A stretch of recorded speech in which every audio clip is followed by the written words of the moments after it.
Yeah, go ahead. You can share your slides. I think Sundari, you will introduce. Yes, sir. Yeah.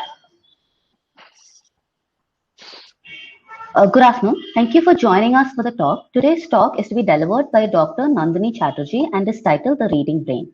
Dr. Nandini is a cognitive neuroscientist and is currently the Senior Project Officer at UNESCO MGIEP in New Delhi, India. Dr. Nandini works on learning in the context of literacy, emotion, and music. She received her PhD in physics from the University of Pune in India. Her postdoctoral research focused on auditory learning mechanisms in songbirds at University of California, Berkeley. She established the first cognitive and neuroimaging laboratory in India at the National Brain Research Center. Her research is focused on language, literacy, and music. Using behavioral and functional neuroimaging experiments, her research aims to understand the neurodiversity, especially in children with autism and dyslexia. Her work in biliteracy led to the development of DALI, Dyslexia Assessment for Languages of India, the first standardized tool to screen and assess dyslexia in multiple Indian languages. Her research laboratory at NBRC conducts research on how Indian ragas elicit distinct emotions. Since 2017, she has been leading the development of a new framework for social and emotional learning at MGIEP. Entitled EMC2, this framework builds competencies in empathy, mindfulness, compassion, and critical inquiry through a new digital interactive curriculum using global issues and is designed for adolescent children. Over to Dr. Nandini for the talk. Ma'am, you can start. Okay. Can you hear me well? Yes, ma'am. Yeah. Great. So what many of you might not know is I spent very happy years at IIT Madras during my PhD. So it was awarded from University of Pune, but my supervisor, whom some of you might know, Dr. Nilima Gupte from the Department of Physics, had moved to IIT Madras. And so I've spent many happy months in Sarayu with the monkeys and trying to get research done, where most of it was actually done at the Institute of Mathematical Sciences because the lab at IIT was still getting set up. Okay. But that was another life almost because I sort of moved on from a more focused area in physics and complex systems to begin to do more applications, where I moved into first studying sound analysis techniques, applying them in auditory processing in neuroscience, and then moving on from a completely theoretical background to an experimental background, where I started to do functional imaging and do experiments more in cognition. Okay. So what I'm going to share with you today, it's a slightly packed presentation, but is to excite you a little bit about the research that we did in at least one area, which is involved with reading. Okay. And reading is something that we take pretty much for granted, but it's quite important, and it's quite amazing how we managed to learn to do it. If time permits, at the end, I'll come back and tell you what I do at MGIP right now. I'm currently on deputation from NBRC, but most of the work that I will talk about today was work that I did at National Brain Research Center in Manesar. So the way we are wired in terms of the brain is really for spoken language. Okay, so the brain is wired for spoken language, and there is a specific area in the brain which is meant for spoken language. So the important thing to remember here is that if you are in a typical home setting, you will learn how to speak, okay, because there will be social interaction and you will pick up language. But reading, on the other hand, is something that is much more recent. It's only about as old as 5,000 years. And reading has to be taught. Okay? So none of us are born to read. We get wired to read because of practice and instruction. Okay? But reading has now become such an important part of our daily lives that we don't even realize this. Okay?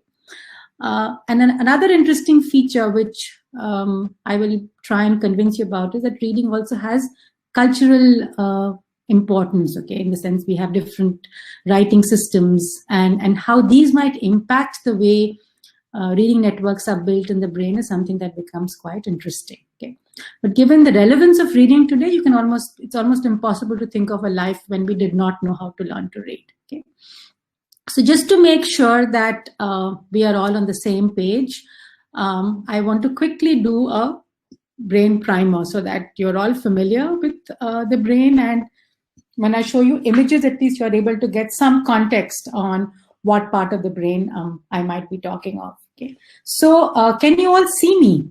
Okay, my video is on, so can you see me or no? Yeah, we can. Yeah. You can, right? So at the back of your brain is the visual cortex, which you see in red. Above your 2 ears is the auditory cortex, which you use for hearing. Top of the brain is the parietal lobe, important for sequencing, numeracy. Einstein had a very big parietal lobe, is what they found after his brain was dedicated to research, and they found that. But what makes the human brain particularly unique is this front part, which is the frontal lobe. Okay, and that's the part that is really expanded across evolution. Okay, so the brain is roughly just the size of your fist, and it weighs about 1 kilo.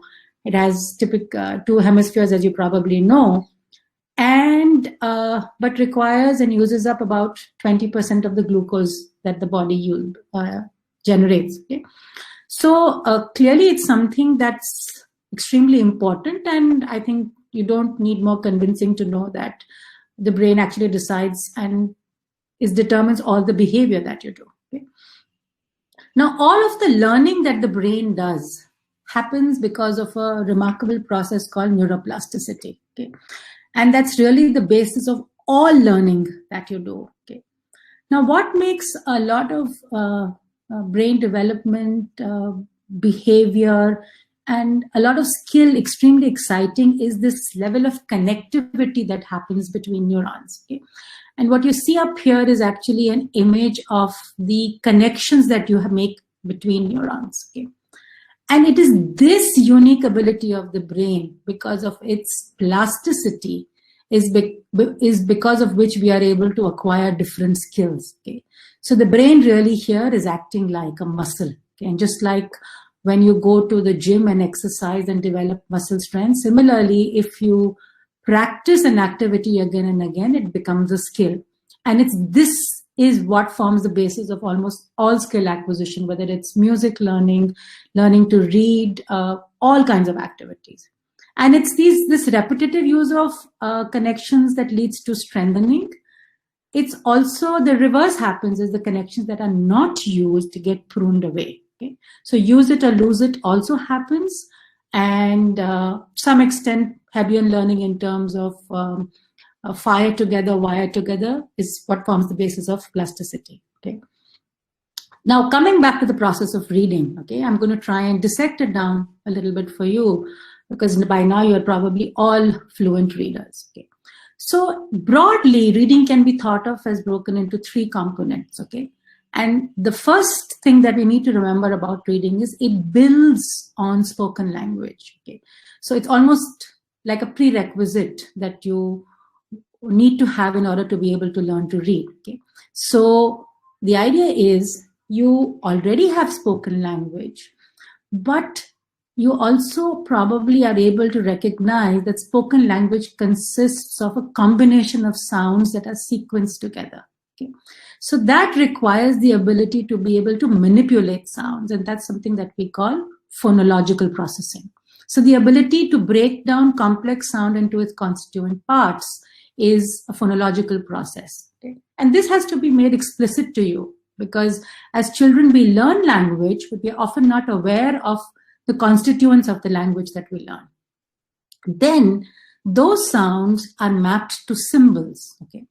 And that mapping is what gives rise to something, the O over here, which is orthography. Okay, so the rules that determine how these sounds are mapped to symbols is called orthography.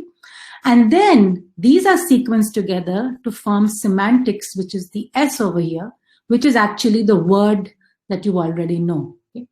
Now, as children, we know a bunch of words. Okay, but once we are exposed to these rules of how sounds might be mapped to letters, okay, you are then exposed to a huge new world, okay, whereby you can read symbols visually and begin to learn to acquire and understand newer words.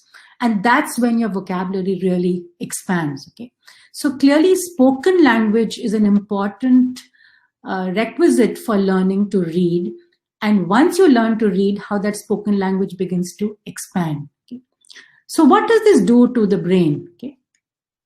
And in this figure, what I've tried to outline is the different parts of the brain that begin to participate so that we learn to read. Okay? So one important observation that you can immediately make is there is no single region of the brain that is involved in reading. Okay, what you have in green over here, this part of it is where Broca's area or the spoken language area is sitting. Okay, it's sitting over here. But what you can see very quickly is that there are a number of areas that are involved in reading, and so reading is really a circuit. Okay, so regions of the brain that were meant for seeing or visualizing now begin to allocate some part of brain tissue to recognize symbols only. Similarly, regions of the brain that were allocated for sound processing begin to start focusing on phonological processing. Then they need to map on to motor to be able to decide how these sounds come together and then go on and form the language. So there is a reading circuit that gets formed. And you can see a number of areas of the brain all participate so that reading begins to happen. And now you can realize how effortlessly and how practiced this circuit must have become, because all these regions work together in concert so that you are able to read effortlessly. And mind you, you are reading so fast that you are able to comprehend what's happening. Okay, so there's a big process that happens as you start by decoding, which is breaking down words into sounds, assembling them together to form that. So as the process of decoding becomes more efficient, it's almost as if instead of breaking them down, you don't need to do that anymore. You can now almost begin to visualize them as objects. Okay, and that's when you know that reading has become really efficient for you. And I'll talk about this a little more in detail. Okay. So this is an image to show you what are the kinds of fibers in the brain, what are the kinds of new connections that have begun to form in the brain as a consequence of this neuroplasticity. So regions of the brain that were hitherto maybe not connected to each other now begin to form new axonal connections, and it's a whole new structural circuit that forms. So your reading changes the brain, not only functionally, but structurally too, because these neurons that were all participating in this process of reading now begin to connect to each other. Okay? So having established this circuit, an interesting finding that was put forth by Leonard Cohen was that one part of brain tissue, okay, because of the fact that we read so much and we practice it so much, it becomes allocated for reading. Okay? And so much so we know from function imaging experiments that along the inferior temporal gyrus, you can actually begin to see parts of the brain that are allocated for faces, allocated for objects, and then as you begin to read now, allocated for letters. That's how important reading becomes. But this is entirely out of practice. You are not born with this. Okay? Unlike the others where there is, because they've been in as part of human life for so long, there are some specializations that have come about. But in the context of reading, this is so recent even now that this is acquired completely by practice. And if you think about this a little more in detail, you realize how novel it is that we are able to recognize different kinds of handwriting, different kinds of fonts, even though you have probably been taught only one kind of A as a child. But how quickly your brain learns to process all of this information and begin to recognize this happening in all different ways. Okay, you can recognize a A, you can recognize a P, and a specific part of brain tissue begins to be allotted to be able to just process words. Okay, And that's now begun to be called the visual word form area. Okay.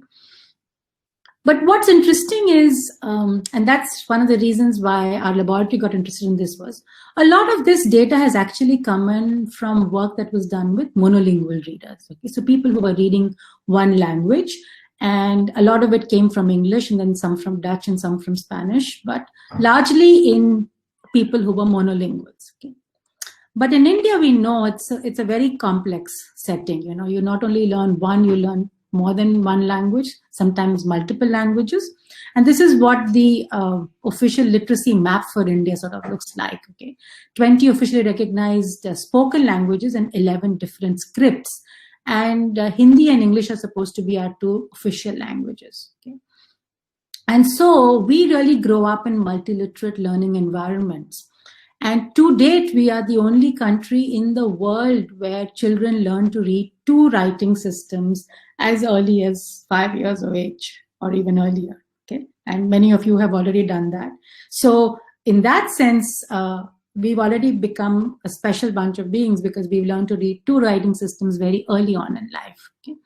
And we know there is variation in this across states depending on the state education policy. Some of these might be acquired sequentially, that is one after the other. Some are acquired simultaneously. But one thing that's at least embedded in the education system is the fact that you have to learn to read at least two writing systems. Okay? So a question that was of big interest to us was, what happens to the brain when you're learning to read two writing systems? And how does the brain accommodate this, cope with this, and what are the kinds of circuits that we might see? So a quick comparison of the two writing systems, and here I'm taking Hindi and English as two prototypes. English is something that you will probably commonly see across most states, but the local language might vary. And but in Hindi, even then, I think is been put into systems and across probably all states. So the scripts are different, Devanagari and Roman. The symbols in English are more structured, geometric-like. They are more complex in Hindi. And visuospatially, if you see the layout of the script, Hindi or a lot of Indian scripts are visuospatially complex. Okay, so let me spend just like 30 seconds telling you what we mean by complexity. And this is something that is of great interest to me. So if any of you is ever interested in exploring this further, I would love to talk about this, is how we might want to try and quantify visuospatial complexity. Okay? So if you look at the letters at the bottom of this column, you will see that though you write the Aki Matra separately, when you combine it with the Kha, it combines, and the person who's reading has to know that this is A. So this is Kha that is there. The Kha plus A is not written explicitly in Devanagari. In some other scripts it is written, but this becomes K. Okay? And then so you have complexity here, unlike English, where each letter is explicitly laid out for you. Okay? Hindi has another challenge where you might have the Iki Matra. I somehow don't have an example here, but if you look at the word kill, for example, the Iki Matra is written earlier but said later. So the brain also has to cope with something called articulatory sequencing. Okay. But what makes English complex, and this is something probably we all are very familiar with, is the fact that sound letter mapping rules in English are complex. Okay, so MINT is mint, but PINT is pint. Okay, so the same letter can have a different sound depending on where it's going to be used in terms of context, and so this makes orthographically English more complex. We call it a deep orthography. Unlike Hindi, where the orthography is more transparent.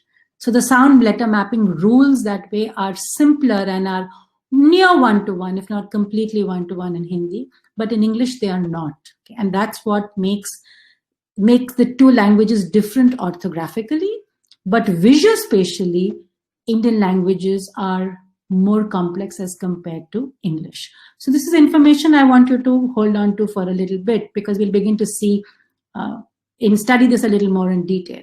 So the questions we were interested were, how does the brain learn to read distinct languages? And do these change across development? Okay, and there are a bunch of papers we've done here, but I'm going to try and take a simpler approach where we just talk about children and adults and do a small comparison between the two. Okay, so imagine we are looking at children who have learned to read. They are between about 8 to 10 years of age, and they are reading words in English. They are reading words in Hindi. We've looked at just simple words here, and they are put in the fMRI scanner. Okay. Unfortunately, we don't have enough time. I won't get into the details of how an fMRI scanner works, but I'm dare say you've probably been exposed to it already. So how do we try and, what makes this paradigm specific to word reading? So if you notice, the way this is structured is that in the baseline task, you're just seeing a bunch of complex symbols. Okay. And in the actual task, you're seeing the words. Okay, so you're seeing what makes reading symbols special as opposed to other complex symbols. Okay, and then you want to see how does this show up between words versus non-words. Okay, so non-word is a very special category whenever you're studying reading, because that tells you how we would learn, or what's the strategy we use to look at a new word that we encounter. What are the kind of processes that we use to be able to read new words? And that's why non-words are very interesting strategies to learn to read, because for every child, some word, in fact, for all of us, every word is a non-word first, till we become familiar with it, and then it becomes a word. But it follows the rules of sound letter mapping. Okay, so there are rules that every language system has about how sounds and letters might combine together. We won't get into that. But suffice it to say that it's important to look at words versus non-words. Do you read words and non-words the same way? Do you read them differently? And do you begin to treat symbols that you're familiar with differently as opposed to symbols that you were unfamiliar with? That was really the purpose of setting up this experiment. And the same experiment was done with children and adults. So we wanted to make sure that there's no difference in performance between children and adults. So the behavioral performance does not become the determinant for what you're going to see in terms of differences. They're performing pretty much at par, but is the underlying brain network different? Okay. So we worked with a school here, and there was a bunch of kids who came and did these imaging experiments for us, and it was a delight to see how much children enjoy being part of lab research. They just loved it and were so supportive and so interested in the experiments we did. And I think that's something that often as scientists we forget, that it's great fun to be able to bring in the world to participate in the research you do if it's possible. Okay. So the first interesting finding that we had here is there were overlapping regions of the brain for reading English and Hindi. Okay, so I won't get into too much detail about what section and what areas. We can talk about that later if any of you is interested. But what you can see is in Hindi are the regions of the brain which are so these are sagittal sections that have been taken. If I look like this, you section the brain and look at it, and you can see in Hindi are the regions for yellow. In yellow are the regions for Hindi. In red are the regions for English, and the overlap is green. Okay? So you're probably seeing a lot of green and some elements of yellow, telling you that probably there are some parts which are of Hindi which seem to be requiring no brain activity. Okay?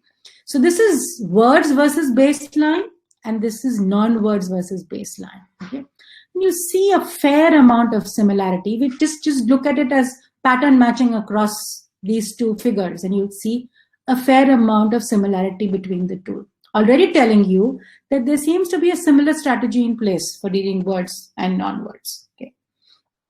Then we wanted to look at differences between orthographic depth. So remember we talked about English has more challenges in terms of orthographic depth versus Hindi.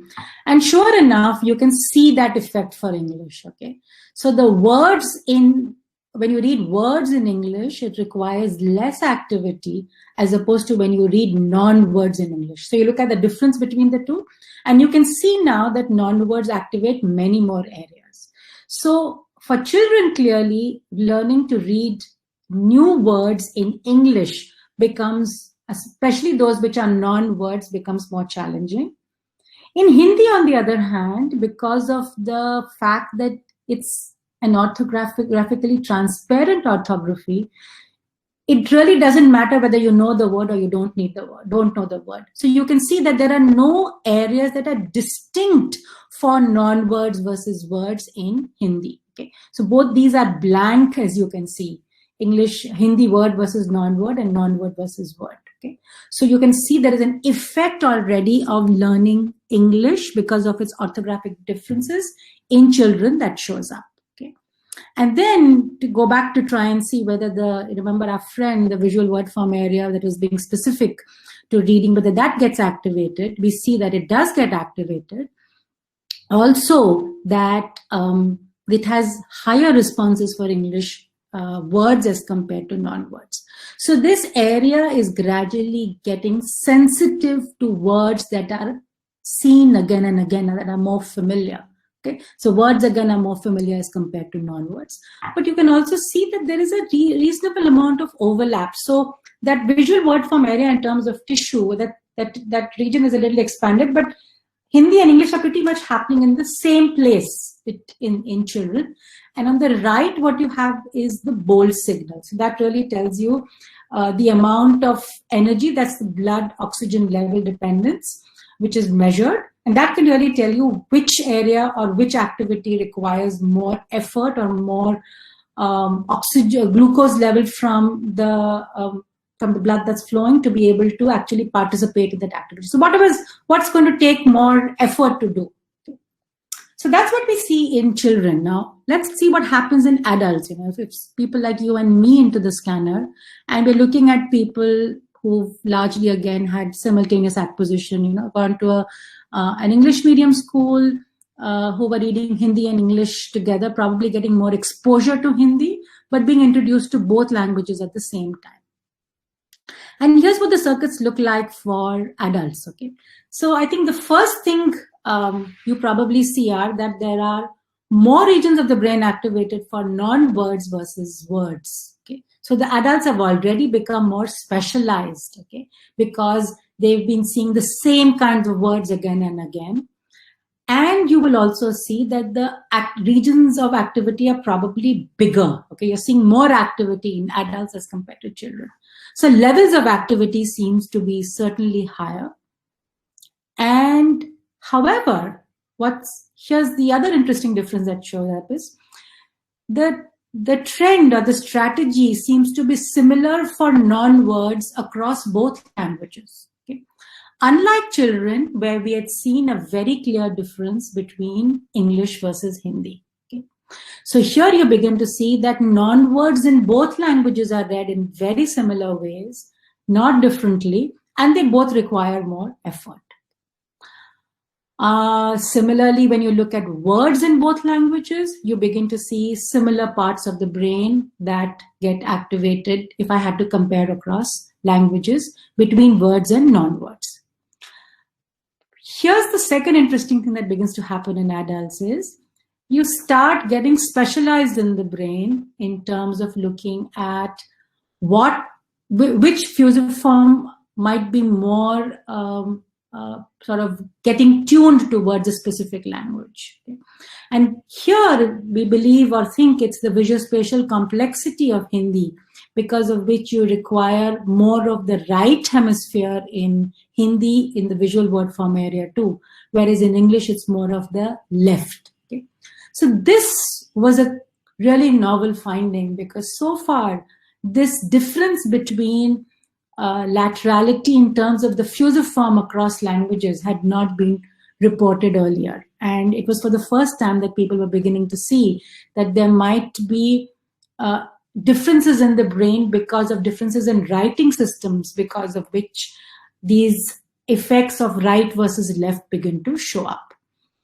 And now if I compare children versus adults, when you actually compare the brain activity, you actually see that in adults, we don't see any activity in the hippocampus. But in children, you do see activity in the hippocampus. And the hippocampus, probably many of you know, is involved in memory. Okay, so the children probably need to keep recalling those sound letter associations that they've been taught because they still haven't become very fluent with them. So that's one region of the brain that participates. And we did a further analysis to show, which I'm not showing you here, is that this effect of the hippocampus is much stronger in English as compared to Hindi when you compare the two. So English, you need to remember those rules because of the differences in orthography. So this begins to certainly play a role. And then if you do a more two sample t-test, it sort of goes back to the idea that we talked about earlier, that when you compare children and adults, you actually see very similar regions getting activated. The primary difference where you really see are the levels of activity that you see in adults as compared to children. And probably these regions of activity are more clearly defined. Okay? So these are sort of primary thoughts that I want you to hold on to at this point in time. If I had to now just do a quick summarization, in children, you have an effect of stimulus type, word versus non-word. And there is an interaction because of depending on the language that's being used. In adults, on the other hand, there is an effect of language that you see more strongly, English versus Hindi. And there is a stimulus type effect that you also see, words versus non-words, both of them being following specific strategies. Now let me move on to something which might be of more interest to you, and something that you probably do on a regular basis, and that is WhatsApping and SMSing. Okay, I don't know if anybody does SMS anymore, but WhatsApp I know certainly many of you do. And there, because of the difficulty in the absence of a number of keyboards which have the Hindi script available or native language scripts available, we have started to use English to be able to do that. Okay, and so this has given rise to a whole new area of research in cognition.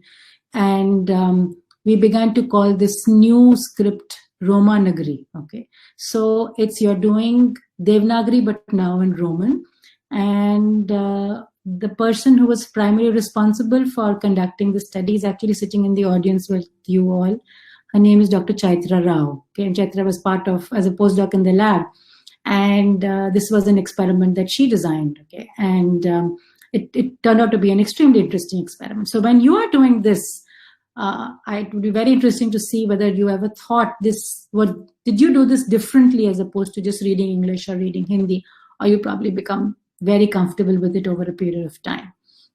So let me share with you what the experiment told us. Okay, so we read up a little bit about Romanized writing them and found that there are instances in many other languages too. And this is something that is actually happening in many parts of the world. We had college students, so we had many students coming from Delhi University who participated in this experiment of ours. And what we had them do before they actually did the task was, and I'll tell you the task in a minute, was to first read a list of Hindi song lyrics written in the Roman script, okay, and then judge which movie it belonged to. Okay. The idea was that you become familiar with that, you get into that mode of reading. That was the first part of the experiment. Okay. And then in the second part of the experiment, which you actually did in the fMRI scanner, you were given a word and you had to decide whether you were given the word in Romanagari script and Devanagari script and asked to make a judgment on whether it's an abstract word or a concrete word. That's all you have to decide. Okay, and we will capture brain activity. Okay, so here's what the task looked like. Okay, so what do you think is the response to this? Is it a concrete or an abstract word? Anybody answer?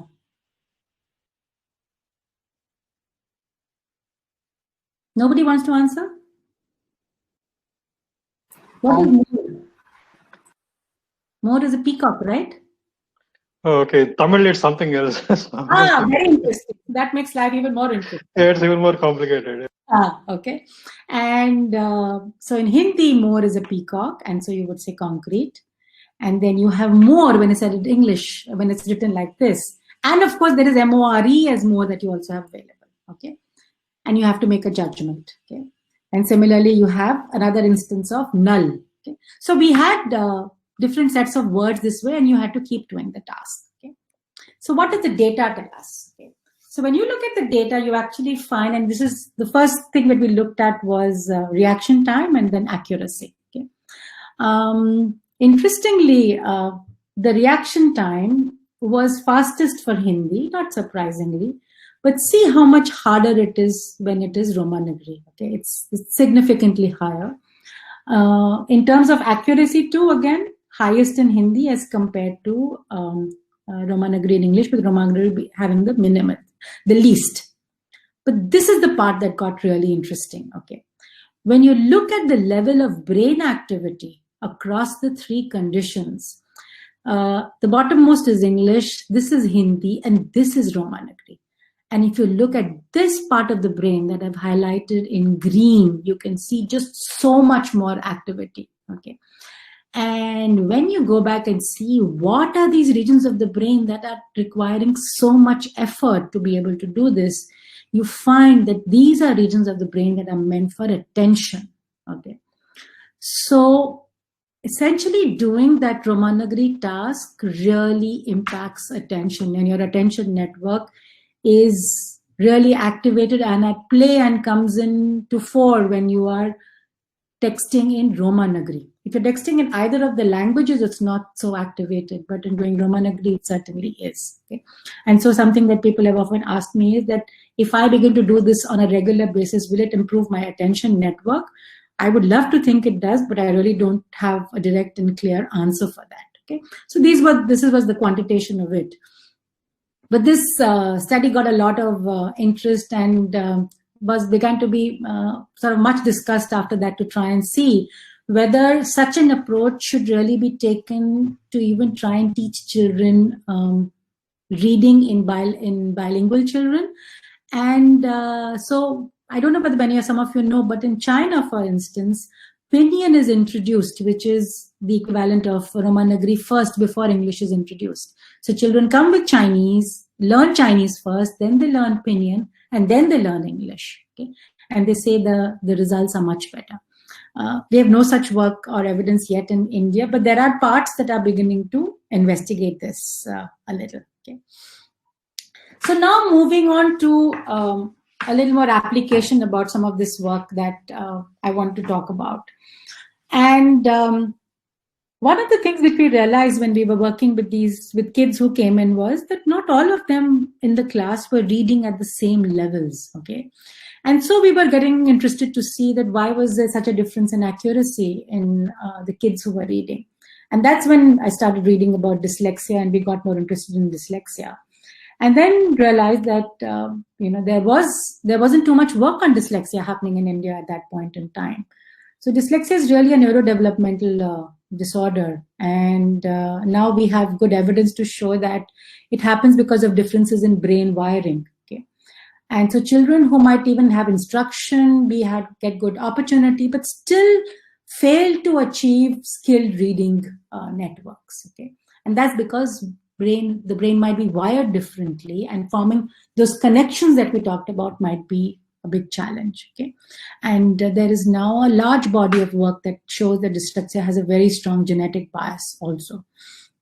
So the global incidence is as high as 15%, and even if we take an incidence of 10%, if we look at the population that might be sitting in India, it's somewhere around 35 million. Okay, and a large number of dyslexics go undiagnosed. And what's been very interesting to me over the past years is whenever I give a talk on dyslexia, at least 3 or 4 people stay back and will share experiences to show about how they have challenges and have had challenges in reading in the past. So it's something that's very real, but that doesn't mean it doesn't allow you to pursue any of your dreams, to be honest. Okay, so it's just interesting to study it and to find strategies or ways to try and help cope with it. Okay, for us, that's what's really of interest on how can you use the plasticity of the brain again to be able to go around this, because that essentially opens up for you new avenues or new ways that the brain can also learn to read. Okay, right now we are just assuming that it's always going to be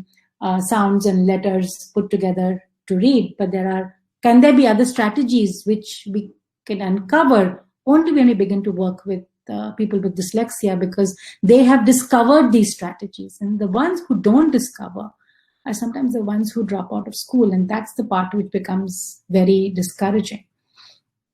So one of the things which I didn't tell you about when we were talking about the imaging data was whether we had actually compared behaviorally whether those children were matched. How were they doing behaviorally? How could we put them in the scanner and assumed all of them were reading the same way?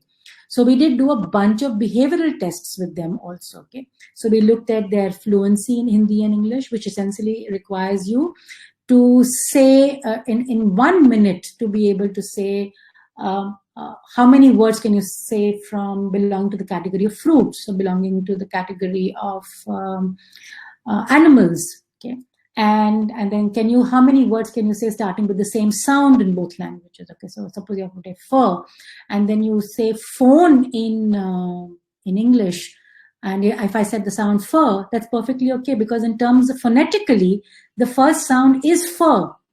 Just because we write it as PH doesn't mean that the sound has changed. Okay, so these are very interesting things that children don't have problems with, but adults do. Okay, because we have become so used to looking at words visually, whereas children start out by thinking of words auditorily. Okay, so from auditory you go to visual, but as adults we become more visual readers. Okay.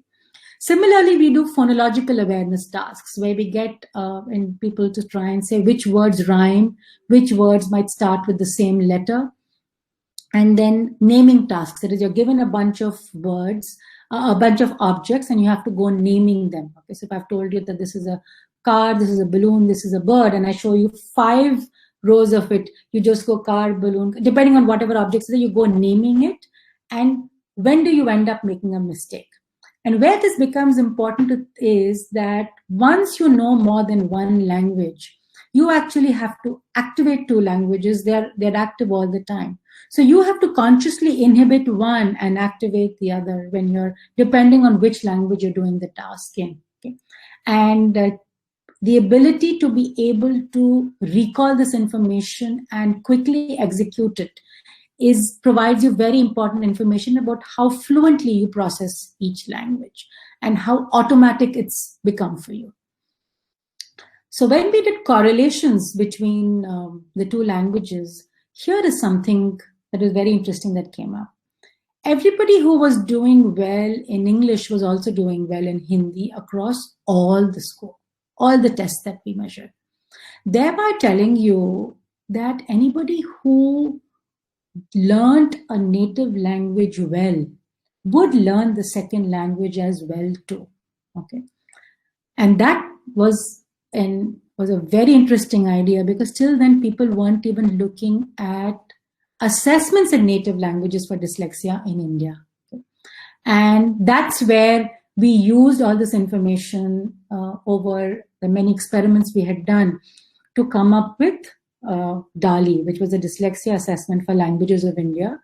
And this was the first standardized tool to look at assess dyslexia. And this had 2 parts. It had a set of screening questions which a teacher could use in the classroom. And if the child came above a cutoff, then it went to an assessment where we designed an assessment of 9 tests that you did for the child to be able to identify what was the problem in processing. Remember, you have phonology, you have orthography, you have semantics, all those different components in place. So it's important to identify which component might be affected so that your remediation can be provided in the right way. Okay? And so the JST or the MST are the junior screening tool and the middle screening tool, and the iLab is the Indian language assessment battery. And this is available in Hindi, Marathi, Kannada, and English. So after this, as I started talking more about this work and getting it across to people, many parents would start coming back to us saying that, you've told us that our child has a problem, okay? But what do we do with the problem now? Just telling us a problem is not enough. You need to give us good insights into remediation too. So gradually we started to move a little more into remediation. So out of one of the awards that DALI got, we have set up a small foundation, which is now working on building remediation tools. And that's where technology begins to play an important role. Things like games, using the power of games which allow you to do practice tasks often on and on, which now form the basis for neuroplasticity, becomes very valuable. Okay.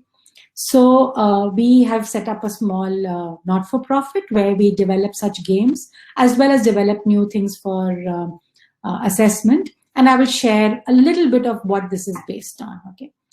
Now, one of the things that now a large body of research, including ours, has shown is that the first step towards learning to read is building the sound awareness of language. Okay, so the sound awareness bit starts first, very early in life, and then print awareness starts. Okay, so clearly building the sound awareness becomes important in order to prepare children to learn to read. Okay, there was also data to show that children who were good readers, showed strong activity in phonological areas involved in phonological processing, unlike children who had dyslexia, who seemed to have a deficit in areas that were involved in phonological processing.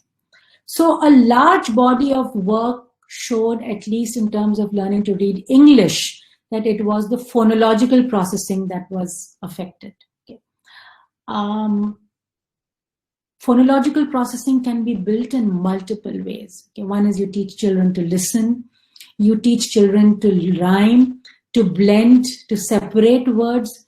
And so there is now strong evidence to show that if you build good phonological skills, you can actually begin to change brain activity too in children with dyslexia. So the remediation that might happen through some of these sound analysis games or sound processing games can actually change the brain, again, using principles of neuroplasticity. And so one of the things that we have just done, and again, Kshitij is a student like you from IIT Gandhinagar, who's also hopefully sitting here, who has just built a little game in Hindi now to help children build sound awareness. Okay. So this is just based on learning to do rhyming skills. So I'll let you listen. This is for 3 to 4 year olds starting out. Dhalu.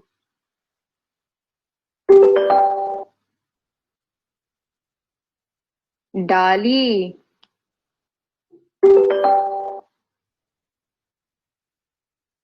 Alu.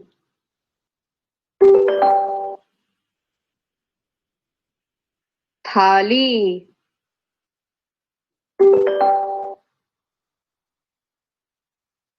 Balu.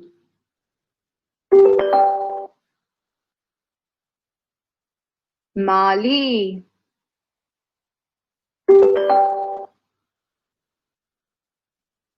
Bali.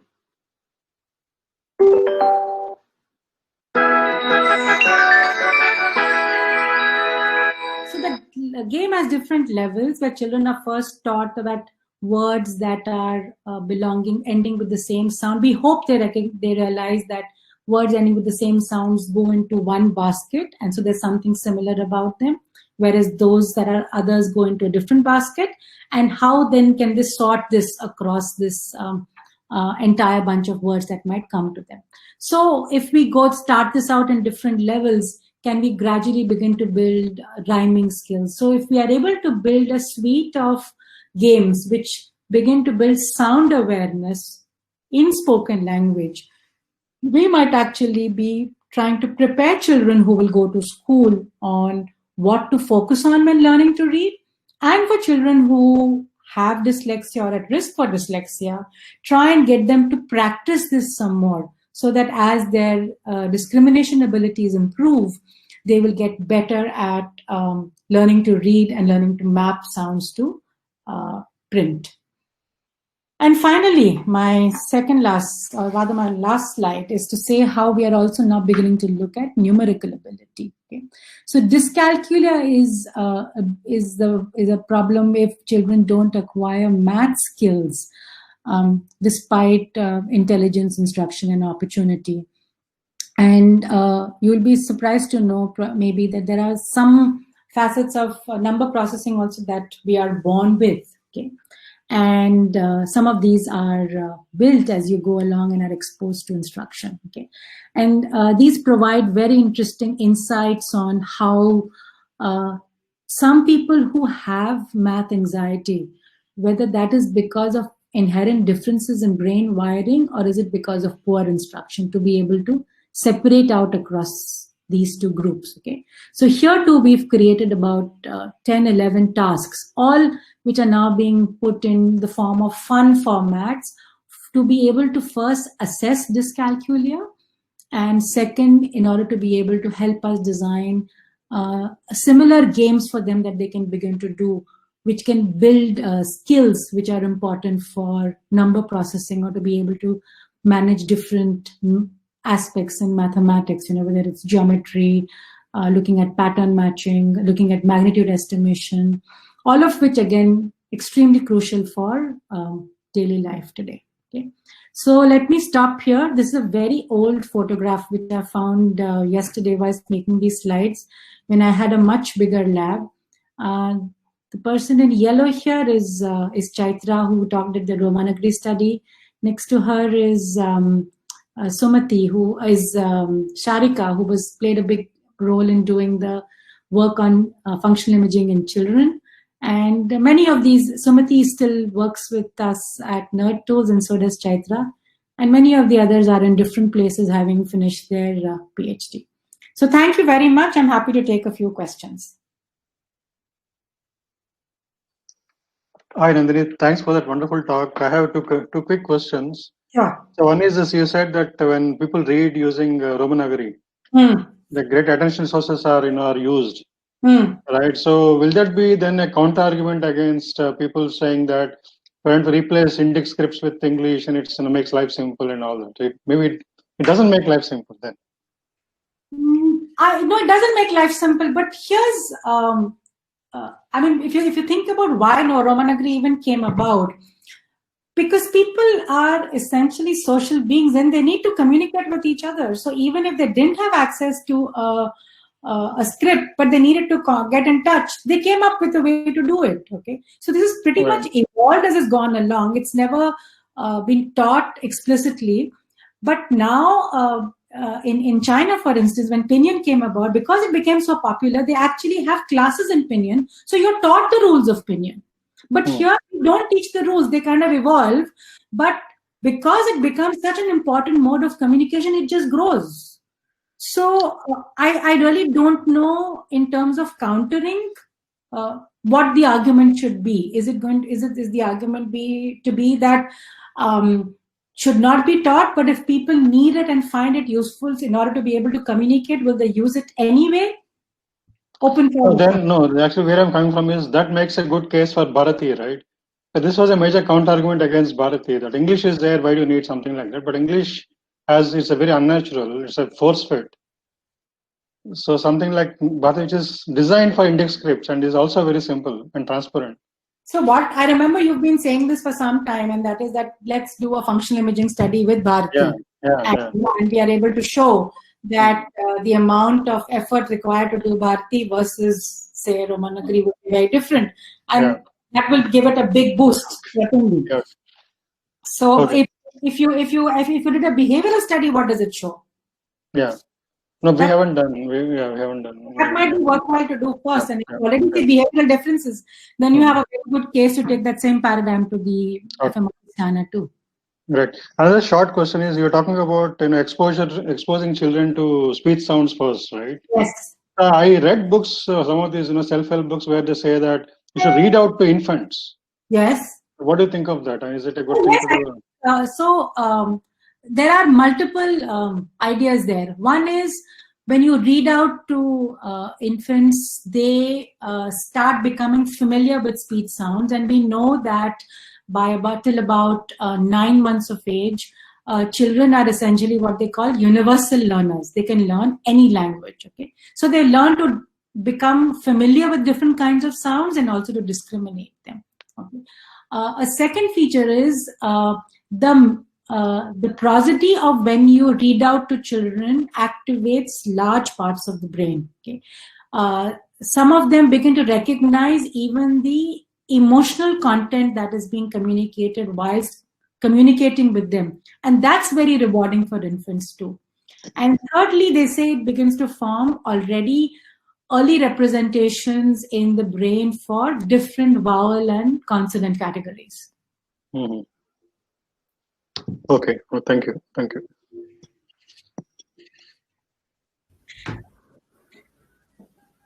Any other questions, guys? Yeah, okay, ma'am. I have one question. Go on. Yeah, Go ahead. okay. So you mentioned about functional imaging studies comparing two different languages, Devanagari and the English languages, and analyzing the complexity, right?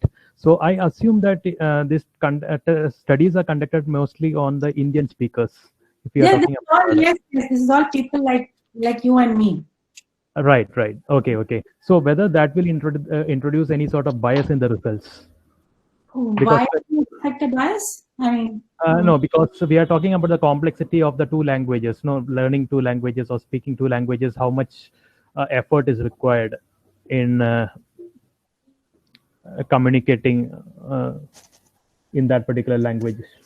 So, if when compared with what do you think this will introduce? This will introduce a bias. Like reading a language, like reading an English language and reading a Hindi language, Hindi script. Yeah.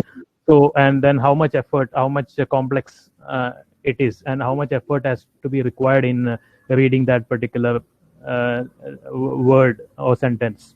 So, in analyzing that, if we, I am a native Indian speaker, Hindi speaker. So that will anyway, it will be easy for me, So if the functional imaging studies show that the complexity is lesser, so would that be a biased result?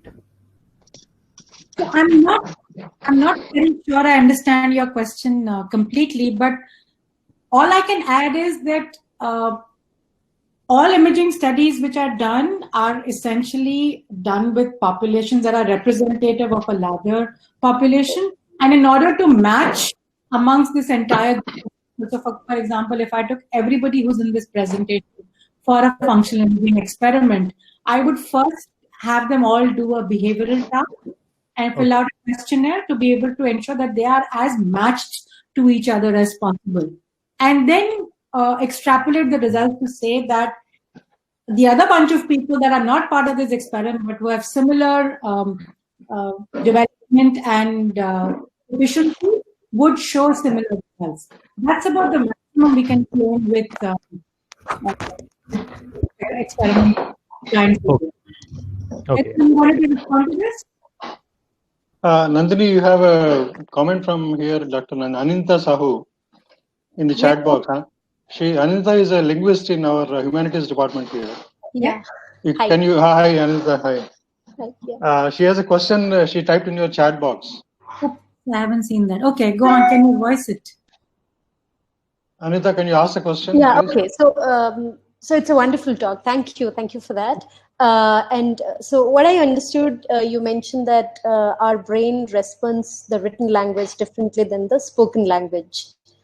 Mm-hmm. So you said that the spoken language is more rudimentary and it has different kind of response that gets generated. And if I'm not wrong, so then when you write something, does it mean that the written script has a different kind of connection with the brain? So that's my first question.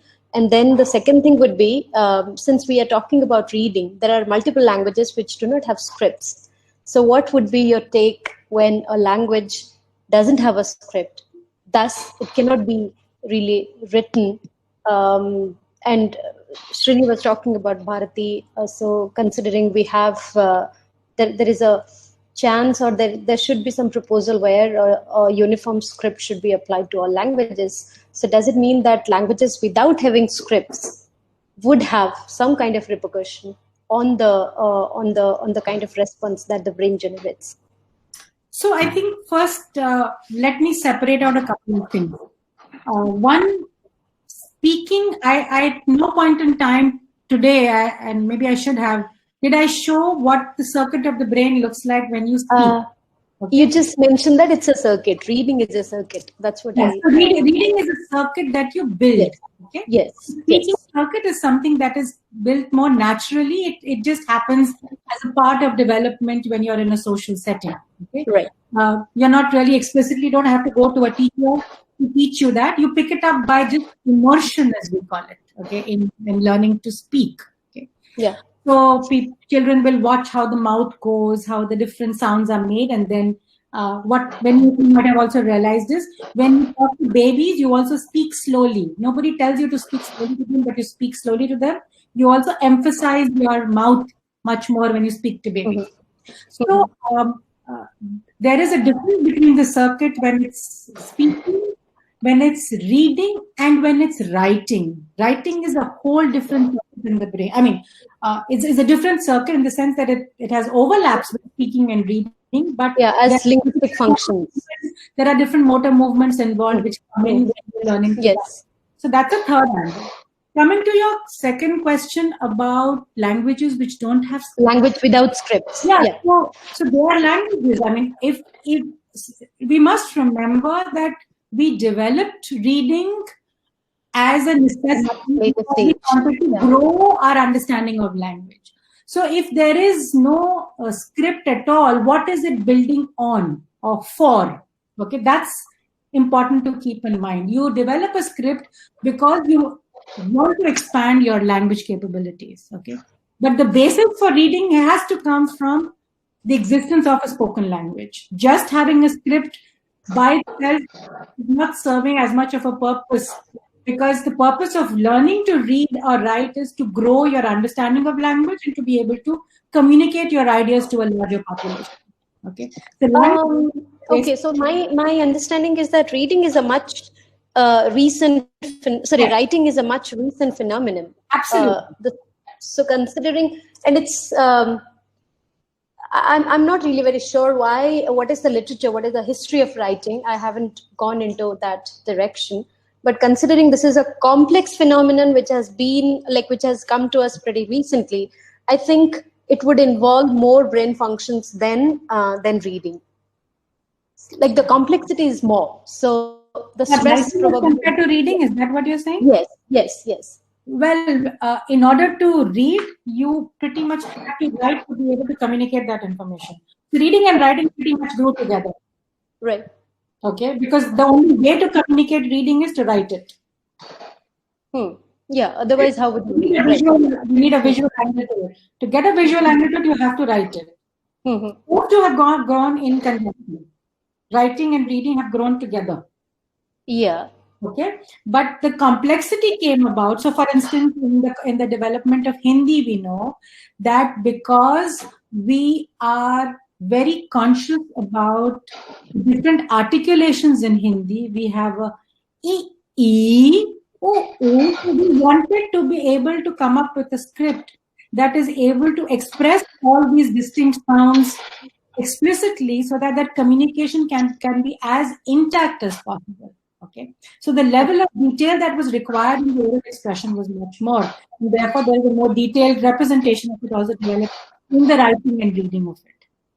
I just want to ask Chaitra if she wants to respond to this also. She did a lot of work on the Vinagri search. Chaitra, would you want to respond to this also? Yes, certainly. Yeah, good afternoon.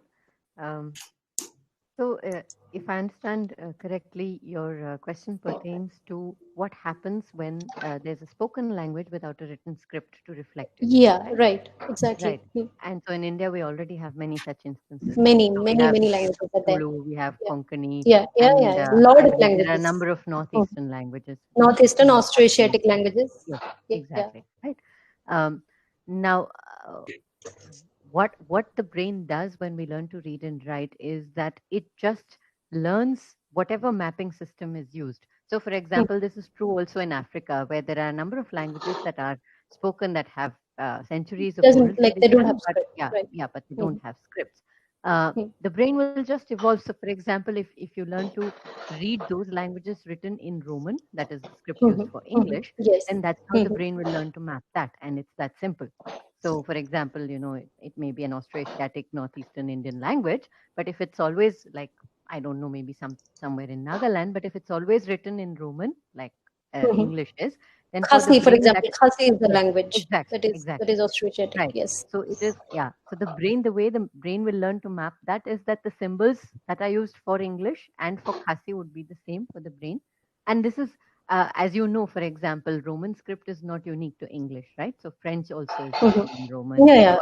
Quite a few European languages right. they use. So bilingual biscriptal readers of those European languages, their brain processes that in the in the same way. That is, they use contextual cues to decide whether this is a sentence in English or in French.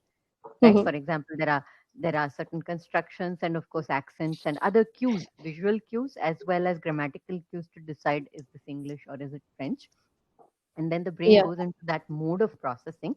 However, as Dr. Singh pointed out, right, even our neuroimaging evidence, even from something as different as Hindi and Devanagari, English and Devanagari, shows that the systems, the neural circuits are not completely distinct. There's a huge. Yeah, this is what I wanted to know. Whether there is a distinctness when you are using different scripts for the same language, or it's going to be the same, considering it's the language that you are talking about. Scripts don't really decide the language. English, French bilinguals, right? Yeah. Suggest that the circuitry is very largely overlapping. And okay, I remember Dr. Singh's point was that we have a fist-sized brain, more or less, right? So it's a very limited amount of neural tissue that's doing a lot of acrobatics. So that means it depends on the language. So if the scripts are different, it doesn't really matter much. I get it. Absolutely. There is actually a universal, in fact, we have a paper on that. There is a universal network for reading that one can pretty much identify. Different parts of that network might change a little bit in activity depending on the complexities of the writing system, but the underlying reading network is largely the same. Right, yeah. So that's why spoken language is more rudimentary than the written ones, because the script has always, like, it's a recent invention in that. Yeah, absolutely. Thank you very much. Yeah. Okay, any other questions? Anybody? Sir, I have a small question. Please. Go ahead. Yeah, Vignesh. No question is small. Ma'am, like in the start of the speech, like you told about how the regions of the brain are involved when we have two different languages, English and Hindi. So that's been compared with the adults as well as with children. Right. So like next in the transliteration process, so from that study we know that there are like two distinct regions for the two different languages. So really speaking, we don't have different regions. There are largely overlapping regions of the brain for learning to read. So in Hindi and English, we use largely the same circuit. The extent to which a particular area might be involved might be a little different, but it's primarily a common circuit. But the difference is more with adults than with children. For certain kinds of things, yes. So in the transliteration process, so we saw that like the reaction time is like more when we have two different languages written in the same script. So and also I remember like the experiment is done with adults. So is that maybe a reason like the reaction time is like more pronounced because they have different regions? So the reaction time is longer because if you think about it, you are holding in your brain the phonological system of one language, that is Hindi, but you are writing it in English, so you are using the orthographic nature of a different language when you are communicating. So you have to have two of these things active in your brain at the same time. That requires a fair amount of effort. And that's why reaction time is higher. You're holding two languages active to the same extent and different systems within them that is actually at play. And that's quite a stressful process to do. And hence you see longer reaction times. So with children, will the reaction time will be lesser? because they don't have distinct boundaries? So the challenge with children is that they haven't yet quite mastered yet the level of texting. So if you look at adolescents between probably 14 to 18, they might do pretty much like the adults were doing. But if you looked at children between say 10 and 12, they might actually, because their systems for learning to read each of the different writing systems are still developing. Once proficiency has developed, probably they will show similar features. But the challenge which I would like to see in the case of children, and it's an interesting question that you ask, is whether their spellings really differ a lot.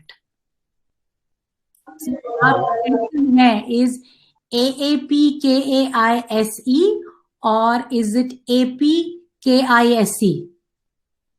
To what level of detail are you able to, do you actually end up doing that level of decoding? Yes, sir. Thank you.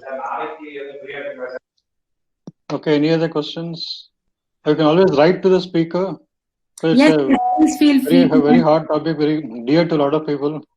And if you would like to work with us in any way, are interested in internships or whatever, we are very open and happy to